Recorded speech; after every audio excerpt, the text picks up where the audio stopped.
உனக்கு ஒரு ஸ்டோரி சொல்லட்டா? காக்கா ஸ்டோரி சொல்லட்டா? காக்கா வடையை தூக்கிட்டு போச்சு ஒரு ஸ்டோரி சொல்லட்டா? சரி. ஒரு ஊரில் ஒரு பாட்டி மரத்தடியில் உட்காந்து வடை சுட்டுக்கிட்டு இருந்துச்சான். தம்பிக்கு வடை பிடிக்குமா?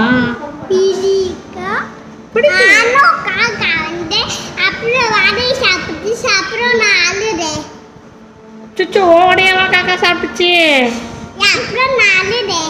சரி, ஓகே. காக்கா வந்து பாட்டி வந்து வடை சுட்டுக்கிட்டு இருந்துச்சா மரத்தடியில் உட்காந்து. அப்போ லிஷாந்து போய் பாட்டி பாட்டி ஒரு வடை கொடுங்க பாட்டின்னு கேட்டானா? கேட்டியா?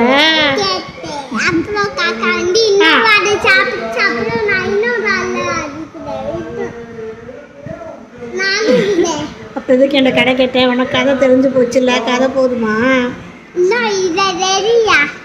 சரி, லிஷாந்த் வடை கேட்டானா பாட்டி வடை கொடுக்கறதுக்கு 2 செகண்ட் லேட் ஆச்சா. அந்த காப்பில் காக்கா வந்து வடையை தூக்கிட்டு ஓடி போய் மரத்துக்கு மேலே உட்காந்துக்குச்சு லிஷாந்தோட வடையை. உடனே லிஷாந்த் அழுதானா. உடனே அந்த பக்கமாக ஓடி நரி வந்துச்சான்.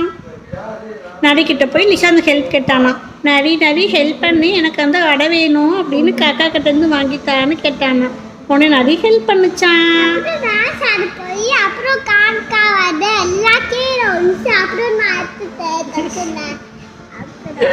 சரி, ஓகே. அப்புறமா நரி போய் காக்கா காக்கா ஒரு பாட்டு பாடு. ஓ, மண்ணில் உழுகாம தட்டை கொண்டு வச்சிட்டியா? சரி, ஓகே. காக்கா கிட்ட போய் காக்கா காக்கா ஒரு பாட்டு பாடு, உன் வாய்ஸ் நல்லா இருக்குன்னு நரி சொல்லிச்சான். அப்போது பாட்டு பாடும்போது காக்கா வாயை திறந்து காக்கான்னு கத்துச்சான். காக்கா வாயிலிருந்து வடை தொப்பக்கட்டின்னு கீழே வந்துச்சான். லிஷாந்த் வடையில் மண் ஒட்டக்கூடாதுன்னு ஓடிட்டு அங்கே தட்டு வச்சுட்டானா. உடனே காக்கா வாயில் இருந்த வடை தட்டில் விழுந்துருச்சான்.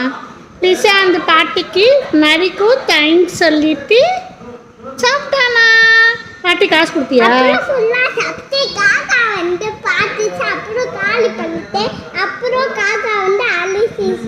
காக்கா வந்து அழுதுச்சா லிஷாந்த் காலி பண்ணிட்டான்ட்டு.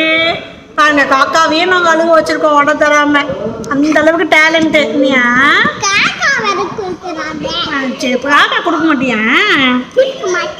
பாட்டி காசு கொடுத்தியா இல்லையா? மண்ணில் உட்காந்து சாப்பிட்டியா?